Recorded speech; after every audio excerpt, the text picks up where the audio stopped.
ঝিনাইদহ যশোর মহাসড়ক ৬ লেন সম্প্রসারণ কাজে জমি অধিগ্রহণে কোটি কোটি টাকার অনিয়মের অভিযোগ উঠেছে।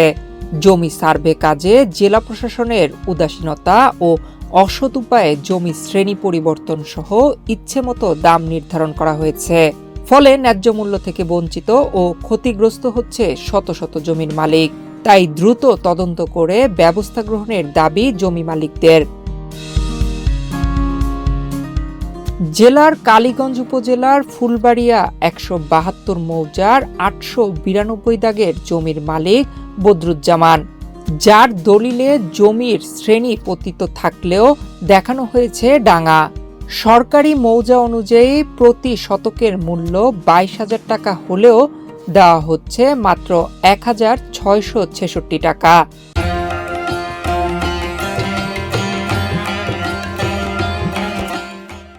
জমিতে থাকা তার দ্বিতল ভবনের মূল্য নির্ধারণ করা হয়েছে ২০,০০০ টাকা, অথচ একই দাগের জমিতে অন্য মালিকের দ্বিতল ভবনের মূল্য নির্ধারণ করা হয়েছে প্রায় ৪.৫ কোটি টাকা। এমন পরিস্থিতিতে হতাশা আর চিন্তার ভাঁজ বদরুজ্জামানের চোখে মুখে। বারবার কর্তৃপক্ষের কাছে ধর্ণা দিয়েও মিলছে না সমাধান। আমার এই জমি অধিগ্রহণ হয়েছে ৩ শতক সামথিং, তো ওইখানে আমার দাম দেওয়া হয়েছে দোকানের সাথে সংলগ্ন ৭,৫০০ এবং পেছনে ১৬৬৬ টাকা ৫০ পয়সা রেটে, অথচ পাশেই আমার দাম জমি বিক্রি হয়েছে ১.৫ লাখ টাকা শতক হিসেবে। তো আমরা এখানে খুব ক্ষতিগ্রস্ত হয়েছি, তো আমরা এর প্রতিকার চাই। যে বিল্ডিংটা দেখছেন, এই বিল্ডিংটার মূল্য নির্ধারণ করা হয়েছে ৪.৫ কোটি টাকা। এই বিল্ডিংটা তৈরি হয়েছে জমি অধিগ্রহণ করার কথা শুনে তড়িঘড়িভাবে। দেখেন, তাকে দেখেন, জানালায় কোনো লিংটন নাই, কোথাও কোনো লিংটন নাই, রডের ব্যবহার নাই, পিলার নাই, একদম সাধারণভাবে তৈরি করা হয়েছে। তা এইটার মূল্য যদি ৪.৫ কোটি টাকা হয়, তাহলে ওই যে আরেকটা সামনে যে দেখবেন একটা বিল্ডিং আছে, ওই বিল্ডিংটা জমি অধিগ্রহণের অনেক আগেই তৈরি করা, কিন্তু ওইটার সরকার নির্ধারণ করেছে মাত্র ২০ লক্ষ টাকা।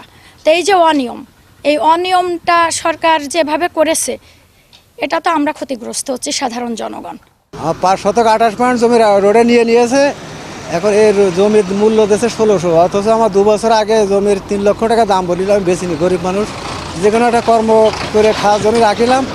এখন তো যে অবস্থা, তাহলে এখন আমাদের কেনার টাকাও যে জায়গা থেকে সে টাকাও হচ্ছে না। তারপরে যে এখন বর্তমানে এক বস্তা সারের দাম কত, ২,০০০ টাকা, ১৮০০ টাকা, ১৫০০ টাকা।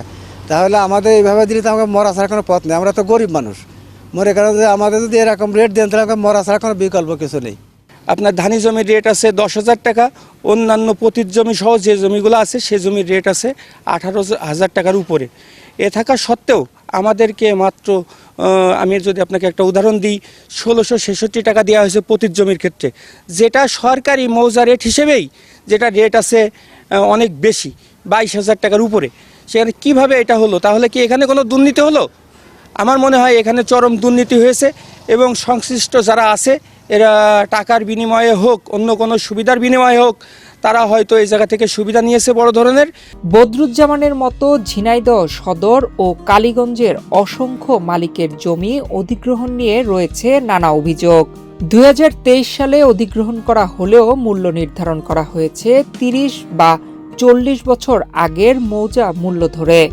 জমির শ্রেণী পতিতের জায়গায় দেখানো হয়েছে ডাঙ্গা, বাণিজ্যিক এলাকায় দেখানো হয়েছে ধানি।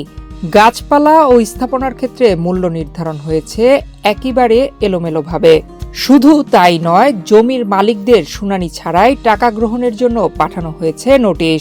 ক্ষতিগ্রস্ত জমির মালিকরা পুনর্তদন্ত করে মূল্য নির্ধারণ ও দুর্নীতিবাজ কর্মকর্তাদের বিরুদ্ধে বিচারের দাবি জানিয়েছেন।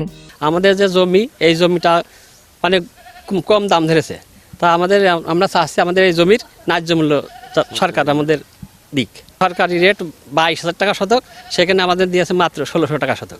এই যে 6 লেন রাস্তায় যে জমি অধিগ্রহণ করা হয়েছে এবং যে দাম ধার্য করা আছে, তাতে আমার দৃঢ় বিশ্বাস, আমরা যা পরখ করে দেখেছি, তাতে কোটি কোটি টাকা তো তসরুপ করা হয়েছে বা একটা অনিয়ম করা হয়েছে। যে জিনিসটার আমরা এটা মানে এটার সুরাহা চাচ্ছি, এবং এটা যদি না হয় তা আমাদের এই জায়গার উপরে আমরা এখান থেকে ফকির হয়ে বেরিয়ে যেতে হবে, এরকম একটা অবস্থা সৃষ্টি করা হয়েছে। তা আমরা এটার প্রতিকার চাচ্ছি এবং সুষ্ঠু তদন্তের মাধ্যমে বাজার দর মূল্যায়ন করে পুনর্নির্ধারণ যাতে করা হয় সেই দাবি জানাচ্ছি। জমি অধিগ্রহণে ধীরগতি ও অধিগ্রহণকৃত জমি বুঝে না পাওয়ায় মুখ থুবড়ে পড়েছে ঝিনাইদহ যশোর মহাসড়ক 6 লেনে সম্প্রসারণের কাজ, বলছেন এই কর্মকর্তা। ভূমি অধিগ্রহণের প্রক্রিয়াটার কারণে আমরা কাজটা আসলে মানে পূর্ণ গতিতে শুরু করতে পারিনি। আমাদের নিজস্ব আরএসডির যতটুকু জায়গা আছে সেখানে আমরা ফুল ফেজেই কাজ করার চেষ্টা করছি, আর সম্পূর্ণ জমি বুঝে পেলে তখন আমরা মানে পুরো গতিতে কাজ শুরু করতে পারবো। এ বিষয়ে বারবার যোগাযোগ করার পরেও ক্যামেরার সামনে কথা বলতে রাজি হননি জেলা প্রশাসক আব্দুল আল মাসুদ। ঝিনাইদহ, কালীগঞ্জ ও সদরের কিছু অংশে প্রায় ৪,৫০০ মানুষের ১৩২.22 একর জমি ও স্থাপনা অধিগ্রহণ করা হয়েছে, যার মূল্য নির্ধারণ করা হয়েছে প্রায় ৬৬৭ কোটি টাকা। নয়ন বিশ্বাস, বাংলাদেশ প্রতিদিন।